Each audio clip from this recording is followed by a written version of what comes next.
reactive. It's not the potassium ions, it's the sulfate ions. And so what makes it reactive? You know, the anion should go over here, but you know, we can't prevent maybe some sulfate ions diffusing over here as potassium sulfate. So let's say some potassium sulfate leaks in here. If some potassium sulfate leaks in here, then sulfate likes what? Ions. So sulfates are all soluble except for silver. Well, sulfate likes silver. And silver sulfate will precipitate. If silver sulfate precipitates, then what's your oxidizer? Your oxidizer is silver ions.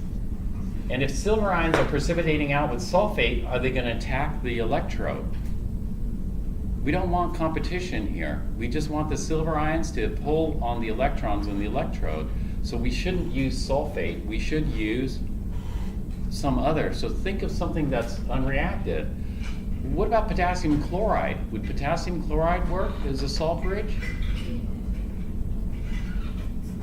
Would potassium chloride be a good alternative? No, it's a bad alternative because chlorides are all soluble except for silver. It'll precipitate out silver chloride. We don't want that to happen. So give me a salt that won't react. Any salt that won't react with the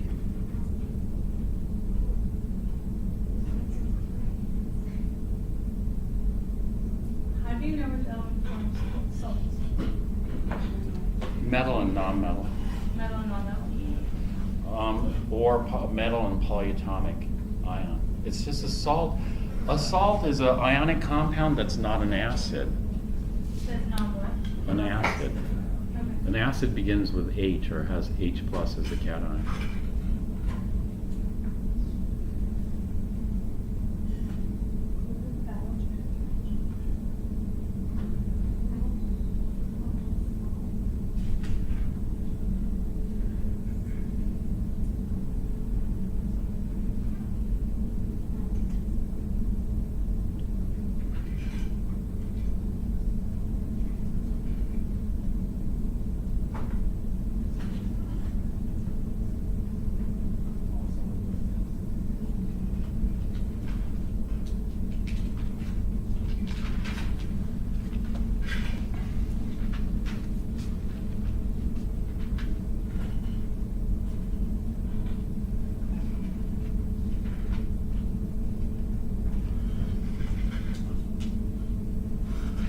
Did you take any metal and non-metal into salt? Yeah.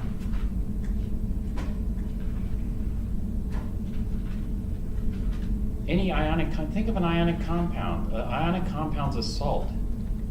That's what we call a salt. Could you use the ionic compound of NO3 minus because there's already NO3 minus in the liquid? Yeah, we could do that. What would that be called?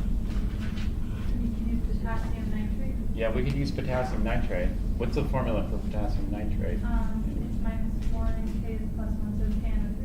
KNO3. We could use KNO3. KNO3 is fine. So what would happen is this. The potassium ions would go this way and the nitrate ions would go this way. Then that would work.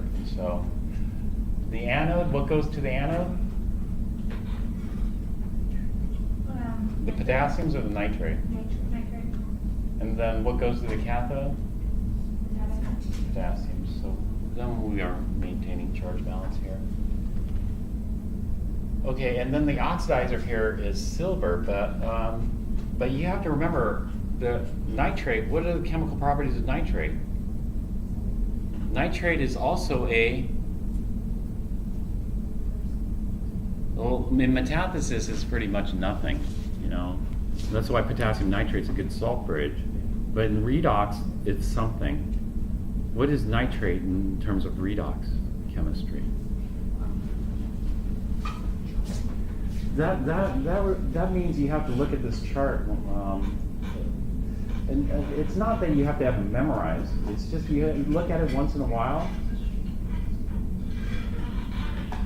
If you look at it once in a while, then you might remember it, you might not. You know, at least it goes into your subconscious. If it goes into your subconscious, then it's doing something.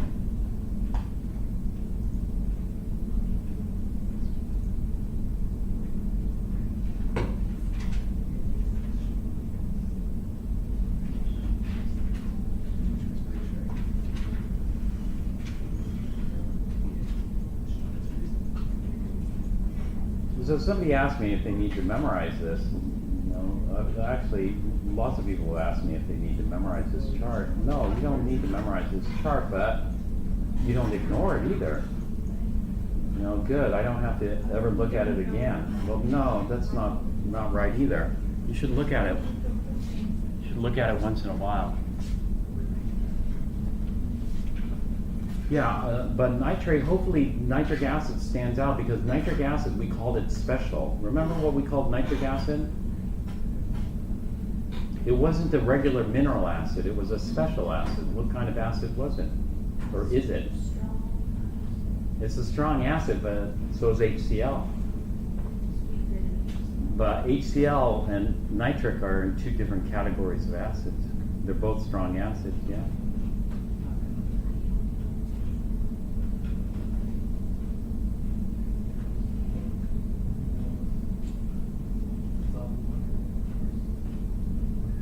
So nitric acid is unlike your other normal acids because it's called a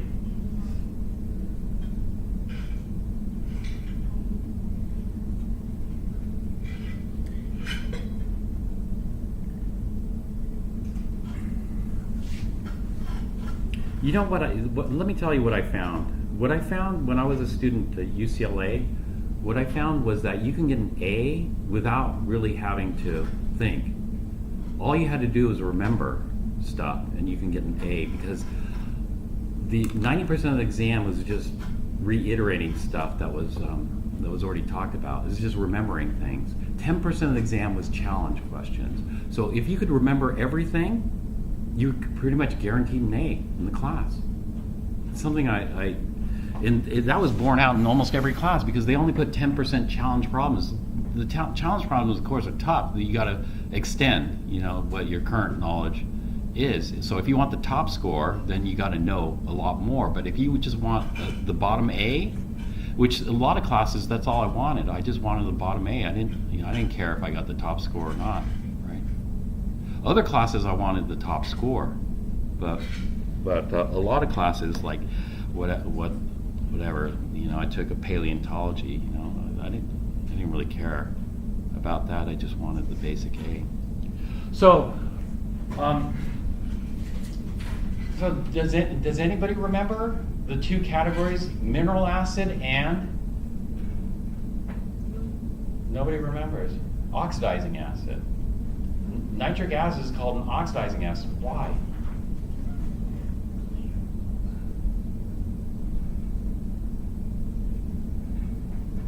Why? Do you guys remember the Grand Camp? Did I show you Texas City? The ship that exploded? What was that? It was because of what? Yeah, it was carrying, what was the Grand Camp carrying? Ammonium nitrate. Nitrate is a powerful oxidizer. Ammonium is a good reducer, good fuel. It's electron rich. And so anyway, and not only that, Oklahoma City, that was ammonium nitrate. There's a huge explosion in China. Did any of you guys see that? They're storing ammonium nitrate. That was one of the most intense. That was, but a lot fewer people died in that explosion compared to the Texas City explosion.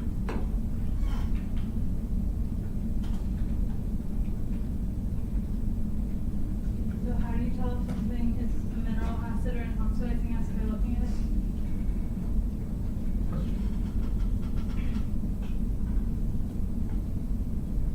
We talked about that, actually. actually. Does anybody remember? How? We talked about it in terms of electron poor and electron rich. Why is nitrate electron poor when it has a negative charge? A lot of people consider nitrate electron rich. It should be electron rich. Why is it electron poor? Because of the Lewis structure, the orbitals are fluid. No, what's the first thing you look at for oxidizing and reducing? Not the Lewis structure. The first thing you look at, I don't even have to draw the Lewis structure for this, and I can tell you. This charge states where they Yeah, want to be. the charges, right? And so take a look at the charges and then tell me why it's electron poor. So nitrogen would be Nitrogen's charge is what? Yeah, nitrogen's charge is plus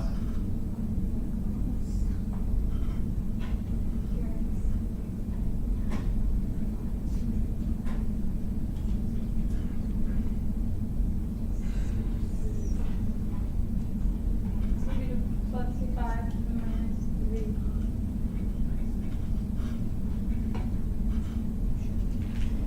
plus 5 and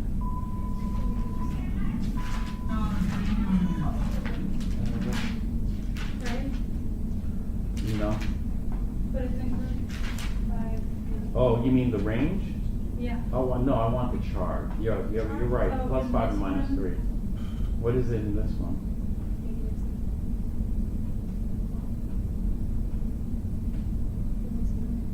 Yeah, negative 7. Because now we can-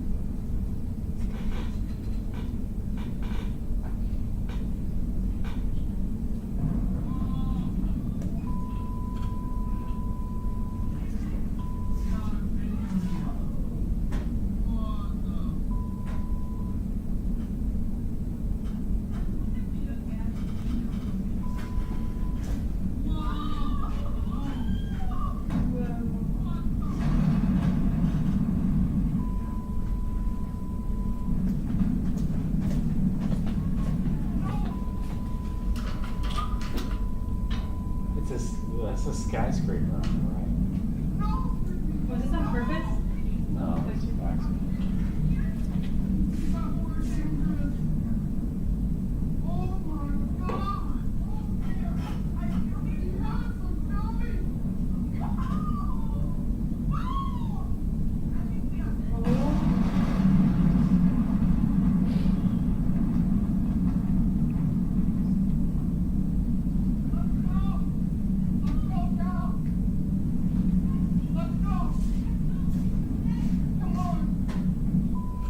Where? This is in China?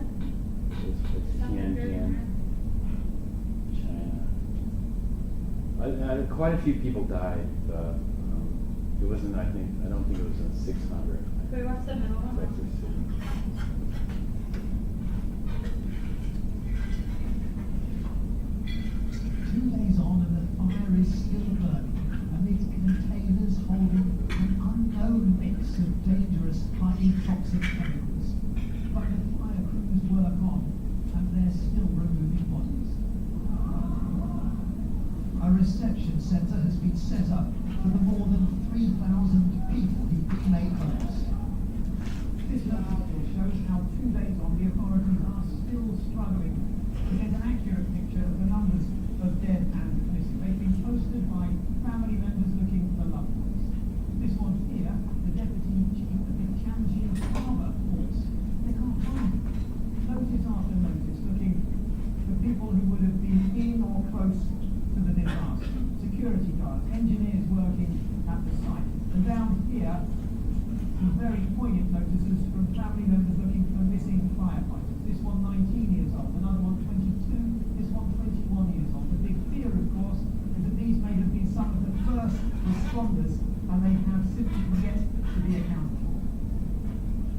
Liu Kunli was asleep in her bed when the explosion struck. Some people are very worried now about the toxic chemicals on that site. Are you worried about the possible health effects? No, she says, I just feel lucky to still be here. This morning there was a moment of hope. This fireman was pulled alive from the rubble after being trapped for more than 30 hours. But with so many other firemen lost, the chemical warfare team has now been brought in to advise on how to tackle the blaze safely. Meanwhile, the authorities insist there is no wider public risk. Monitoring stations show that the air around the site is safe, they say. Well, this is the outer limit of the police cordon here, and beyond that, about 2 kilometres away, you can still see the plumes of black smoke rising into the air. At the scene, the firefighters are working in carefully controlled shifts to minimise exposure, and the authorities say that once the fire is out, the containers of chemicals will be dragged to a safe zone, out of the way of the heat, so they can be analysed. The big questions remain unanswered. Among them, why was a warehouse containing such dangerous chemicals built so close to people's homes? 2015. City. It's close to the harbour. It's known. So how do you tell by looking at an acid, mineral oxidant?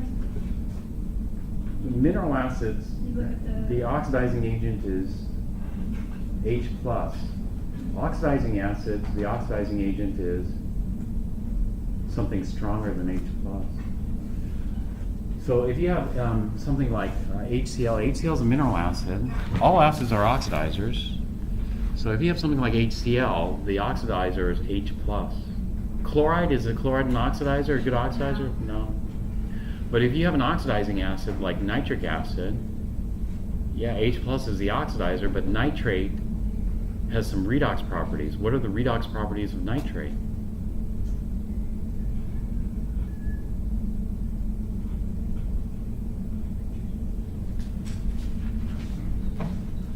So the reason that you look at a chart like this is to get the challenge questions.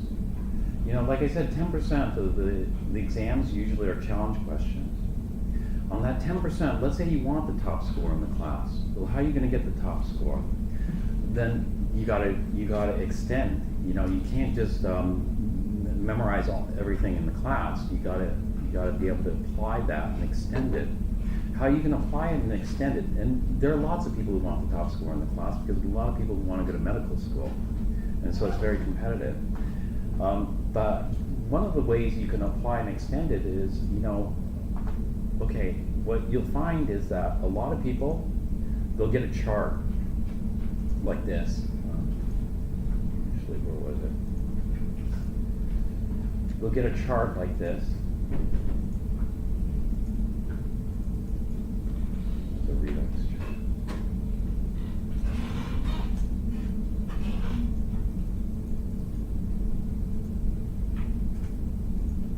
This is what I found. And, you know, of course things have changed because it's been many years since I was a student. But what I found is that a lot of people, they get a chart like this, they look at it once, never again go look at it. And so that's your base. You know, those people don't do well in the class usually. That's what I found. And then you got people who will look at this, but they don't look for any things like patterns or connections. And then you got a group of people who will look at this. You know, of course you don't have to memorize this, and there's no point in memorizing this. But the point is to look, what characteristics do all strong oxidizers have? Because in challenge questions, they aren't going to give you something on the list. They're going to give you something off the list. And then you got to go, well, where does that fit in terms of this? That's the type of problem you encounter. And so, you know, this is what you prepare for when you're, let's say, when you want to be competitive. Or if you just want to learn, you know, learn a lot. And so what characteristics do all strong oxidizers have? What characteristics do all strong reducers have? You know, what's the difference between a strong oxidizer and a weak oxidizer? These are all things I'd write in my own words. You know, I wouldn't be expecting somebody to tell me and then copy it down. And if somebody did tell me and I copied it down, I'd rewrite it in my own words because I want to understand it. Now, what characteristics do all strong oxidizers have? One, they're all highly electronegative, right? But then you go, well, like fluorine. Fluorine's the most electronegative element on the periodic table. Chlorine, bromine, iodine. Well, that makes total sense.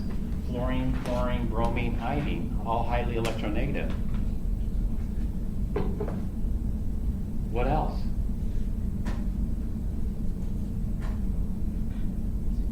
They're never singular, they always have a. What makes a good oxidizer? Why did I say highly electronegative is favorable for a good oxidizer? Why I said that is because oxidizers want electrons.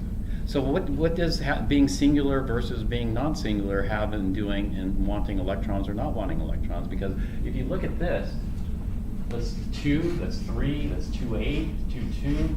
We don't get a pattern off that, necessarily. We do get a pattern though off this, the O's. Like for example, this. The O's, you might see this, or you might not see this, but the O's do have an impact. The O's have an impact, but it's not O, because O doesn't want electrons. All those oxygens have a -2 charge, so full octet. Except for this. Does this have a -2 charge? No, so this does want electrons. How about this? Does a -2 charge? No. And so if this one takes electrons, if this is 0, this goes to, this oxygen is -2. This takes electrons, and well, in this case, it just forms O2, which is 0. But this one's unstable. But this one is -2, so this is taking 2 electrons. The other oxygens aren't. And so these are the things you look for in doing this. So why is nitrate such a powerful oxidizer? In fact, I asked you to think about this just a minute ago, but we might have automatically went silver ions. Yes, silver ions are a great oxidizer, but automatically the question comes up is, do I have it wrong?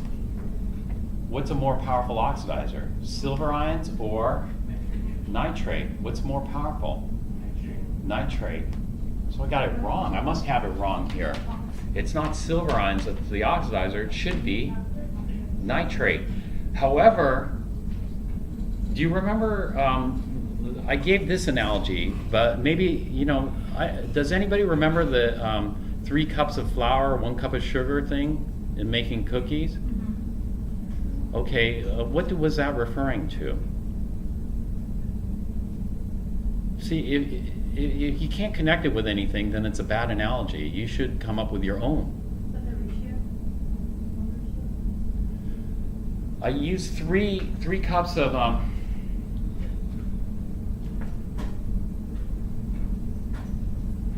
okay, how about this?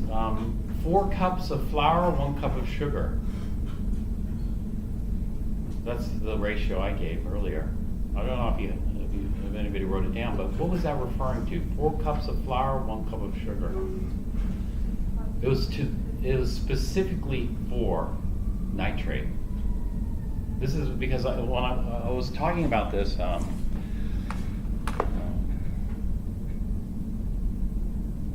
couple of times. One time when we did the PowerPoint for number 3, and the next time was for the explosion, and then now. But it was referring to something. It was referring to making cookies. It's also for limiting reagent as well,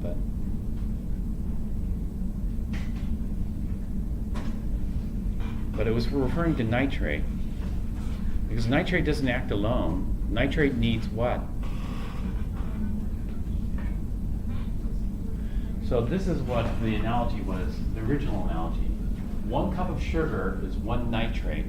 4 cups of flour is 4 H+. If I don't have the H+, I don't have 4 cups of flour, can I make cookies with just 1 cup of sugar? No. And so what's missing here? The 4 cups of flour. I don't have any H+. If I dumped in H+ here, you know what would be the oxidizer? The oxidizer would be nitrate. And rather than precipitating out silver metal, rather than getting a fuzz of silver crystals on here, I'd be generating a toxic gas. The toxic gas would be NO gas. And so as long as I don't dump in a whole bunch of acid in here, I'm good. Silver ion should be, because I'm missing the key ingredient for this. But wouldn't you be able to get the H plus from the water? H plus, out of 1 billion water molecules, There's one H no, 4. This is nothing. It's not enough, to sustain reaction. It's too little. We need lots of H plus to get this to go. Now, if I had more, if I had a little bit, yeah, then it could, we could get double reaction. I mean, 2 reactions going on. If I had lots of H plus, then I would think the nitrate would take over and dominate. All right, so that's one of the questions that would come up. This would be like a challenge question. A challenge question on a test. Why isn't nitrate the oxidizer? Something like this. And those you'd have to extend. Those you'd have to know, some more about. Why is nitrate a powerful oxidizer to begin with? It's got a negative charge. Negative and negative, like charges repel each other. So why would this want electrons? because it's electron efficient. Because that negative charge is actually not on.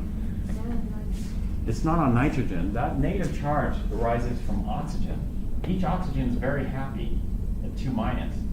The nitrogen, however, is not happy. Nitrogen is, It's either 5 plus or 3 minus. no, there's only one charge. What is it? It would have to be. It'd be 5 plus.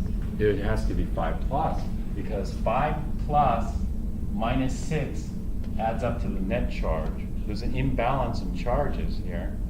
And so this negative is because of the oxygens are perfectly happy as is. It's this that's unhappy. Now, having nitrogen in a 5 plus, have you heard of any 5 plus ions? Mm-hmm. No. And so normally what we do is we don't even write a 5 here. We write a Roman numeral saying the oxidation state is a 5. You do that more in Chem 1A and Chem 1B. So right now the oxidizing agent is. If we're picking the strongest oxidizer, it should be nitrate, but we're missing a key ingredient. That would be the hydrogen. That would be the H plus. Therefore, we're going to go with the next strongest because that's going to reduce its rank. Which is the silver nitrate. Yeah, if we don't have the other pattern, I don't know if anybody remembers this, but what does all these ones that have H plus have in common? All the ones that have H plus have in common, look at plus H plus, plus H plus, plus H plus. All those have what in common? They're all capable of. I told you, but it's easy to forget because it has no relevance. And so when you find the pattern yourself, then it has relevance because you see the pattern. Because I did mention what they all have in common. This is Chem 4 and Chem 1A. I don't do it as much, but in Chem 4, I told you that they all form water. They all form water. If you don't have H plus in there, then you aren't going to form water. You're going to form oxide. This is when we're talking about acids and bases. And if you're forming oxides, it's not very stable as a product. In fact, oxide, do you see like solutions of oxide ions? Can you have a solution of oxide ions? No, it doesn't exist because oxide is too powerful of a base. But anyway, going back to these are things you want to do regularly is just a review because you might not catch the pattern. It takes time, but the repetition is what can get you to catch the patterns. And sometimes you miss them, sometimes you catch them. But the more you see it, you might think, oh, it's a waste. Repeatedly go over a table like this, it's a waste. But it turns out not necessarily. Maybe for Chem 4, but for Chem 1B, it's not a waste.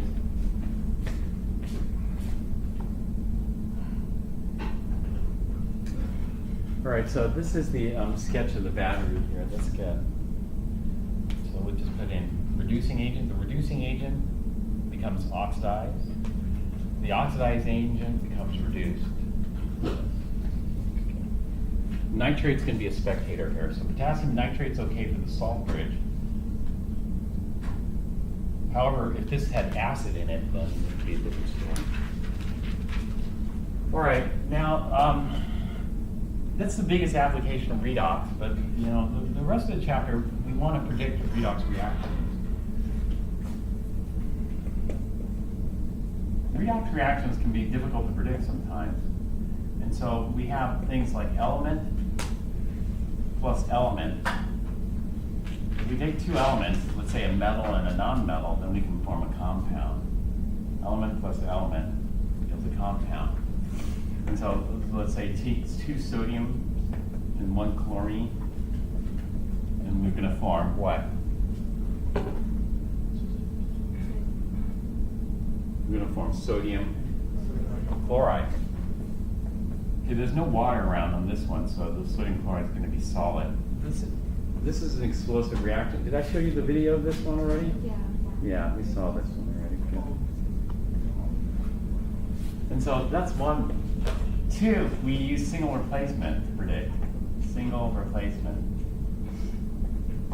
Single replacement is the A plus BX pattern. But it works, but you have to make sure that BX is not a. Do you guys remember the exceptions to the single replacement? One exception is BX cannot be an oxidizing acid. BX has to be a mineral acid or some other compound. It doesn't even have to be an acid, but it cannot be an oxidizing acid. Why? Because X is supposed to be a spectator, not a participant. What was the other exception? There are 2 more exceptions. Does anybody remember the 2 more exceptions? Here, we'll take a break in just a minute. Anybody remember the 2 additional exceptions? Or did you, how many people like the single replacement versus the chart? Okay, then if you like the single replacement, then you have to know the other exceptions. What were the other exceptions?